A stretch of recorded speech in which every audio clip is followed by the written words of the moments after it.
Hello students, today we are going to start chapter 5 program coding level. In this chapter we will try to understand fundamental of OOP and Java. What is Java? Java is an object oriented programming language. It means Java जो है हमारी वो OOP based language है. आपको अगर कुछ भी functions perform करने हैं then you need to create a class. Actual में जावा जेम्स गॉसलिंग ने और उसकी टीम ने 1994 में सन माइक्रोसिस्टम के साथ डेवलप किया था. एंड आज के टाइम पे जावा मोस्ट पावरफुल लैंग्वेज है जो mostly industry software applications develop करने के लिए यूज़ करती हैं. आप इसमें web services and enterprises level and others applications को डेवलप कर सकती हैं. एंड जो इसमें हमें रिलेशनशिप रहता है ऑब्जेक्ट का वो क्लास के साथ रहता है. ठीक है. नेक्स्ट इज जावा की जो हमारे फीचर्स हैं. जावा हमें क्यों यूज़ करना चाहिए. एक्चुअल में जावा हमारी जो लैंग्वेज है वो यूज़र फ्रेंडली है. मतलब वो हमारे रियल वर्ल्ड पे बेस्ड है. हम उस पर ऐसे प्रोग्रामिंग ऐसे प्रोजेक्ट बना सकते हैं जो हम रियल वर्ल्ड पे जो हमारे बेस्ड होते हैं. ओके. तो जावा इजी टू अंडरस्टैंड है, सिंपल है, ऑब्जेक्ट ओरिएंटेड है, जावा पोर्टेबल है. अगर आपने एक सिस्टम पे उसे डेवलप किया है तो आप उसे दूसरे सिस्टम पे रन कर सकते हो. वो मशीन डिपेंडेंट लैंग्वेज नहीं है. एंड जावा जो है मल्टीपल टास्क सेम टाइम पे परफॉर्म कर सकता है. और आप जावा प्रोग्राम्स जो है वो वायरस से ऑटोमेटिकली डिटेक्ट कर लेते हैं क्योंकि ये जो रन होते हैं ये JVM एनवायरनमेंट पे रन होते हैं तो वो ऑटोमेटिकली उसको डिटेक्ट करता है.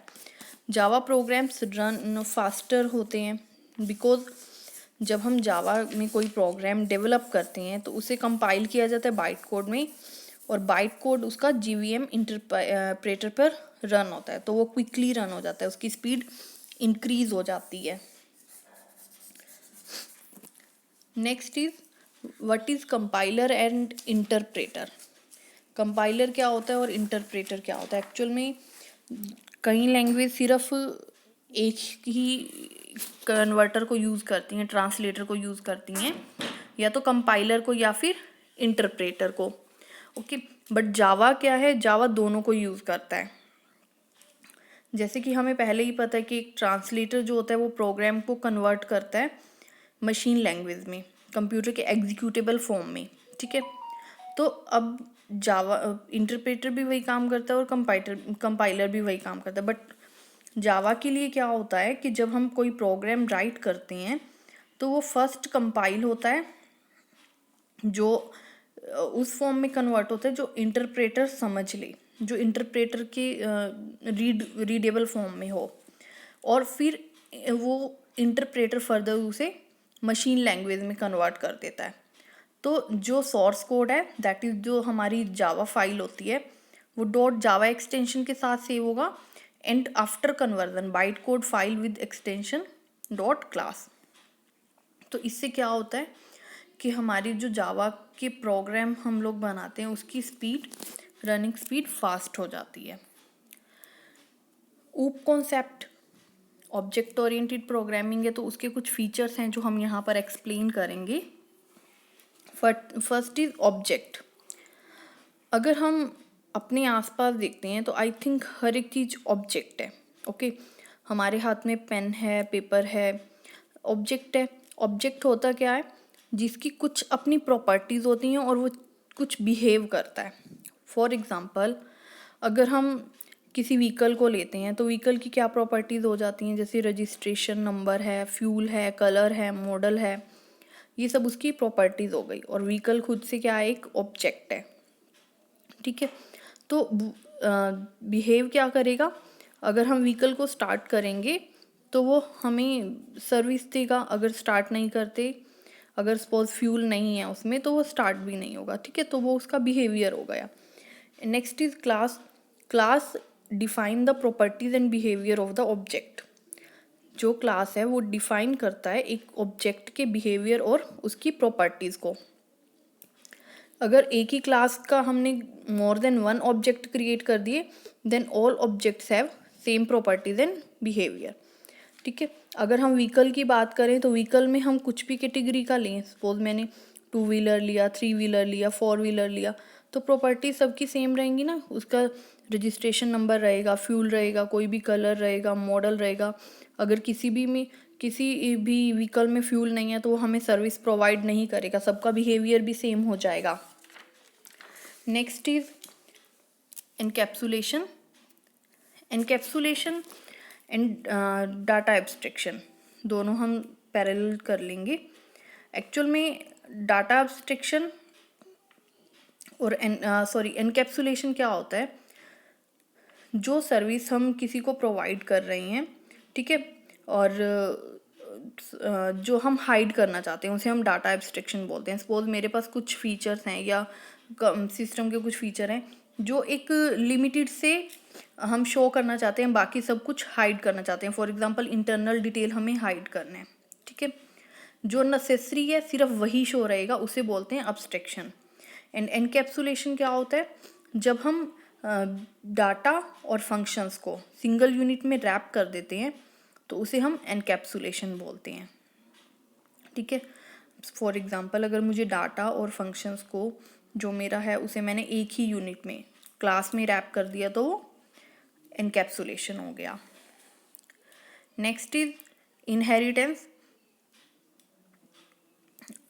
जो हमारा रियल वर्ल्ड है इसमें क्या है कि चिल्ड्रन अपने पेरेंट्स के फीचर्स इनहेरिट करते हैं, चाहे वो फेशियल फीचर है, वॉइस है, हेयर है, या फिर इंटरनल कुछ फीचर्स हैं, जो भी हैं, हैबिट्स हैं कुछ, तो वो सब क्या हुआ कि वो पेरेंट्स से एज इट इज़ बच्चे में आया, तो ये इनहेरिट हो गया, ठीक है, चाइल्ड में आया वो चीज़।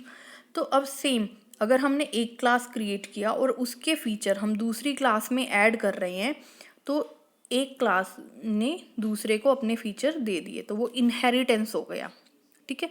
मेन क्लास हमारा होता है बेस क्लास और जो इनहेरिट करता है उसे चाइल्ड क्लास बोल देते हैं या फिर derived class. Next is polymorphism.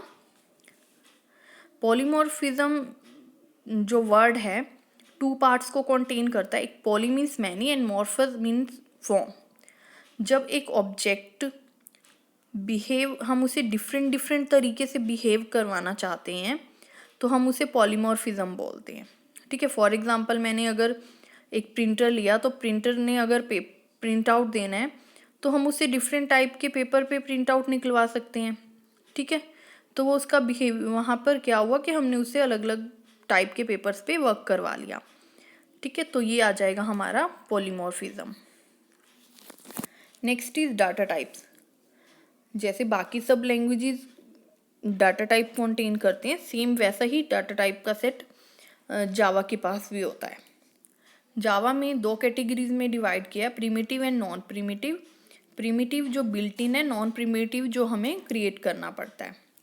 Primitive में न्यूमेरिक सेक्शन में आता है integer and floating.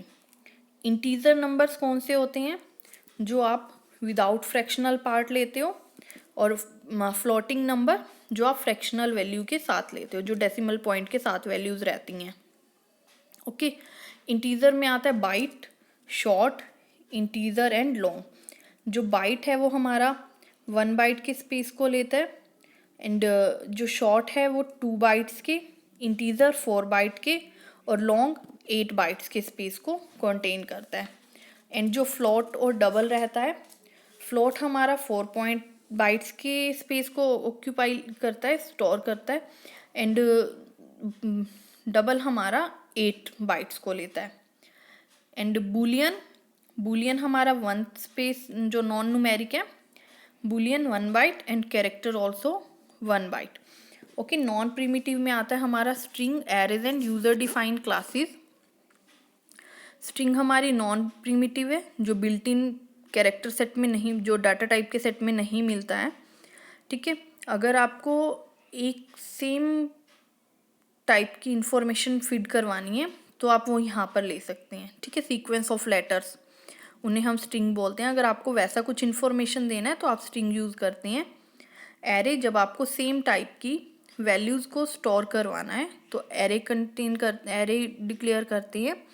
End user define classes, जो आप अपने अकॉर्डिंग क्रिएट करते हो और फिर उसका ऑब्जेक्ट बनता है, वो हमारा यूज़र डिफाइन क्लासेस हो गई। ये कुछ डाटा टाइप थी जो जावा कंटेन करता है। आई होप आपको इतना चैप्टर समझ में आ गया होगा। जो रिमेनिंग सेक्शन है वो हम नेक्स्ट लेक्चर में करेंगे। Thank you.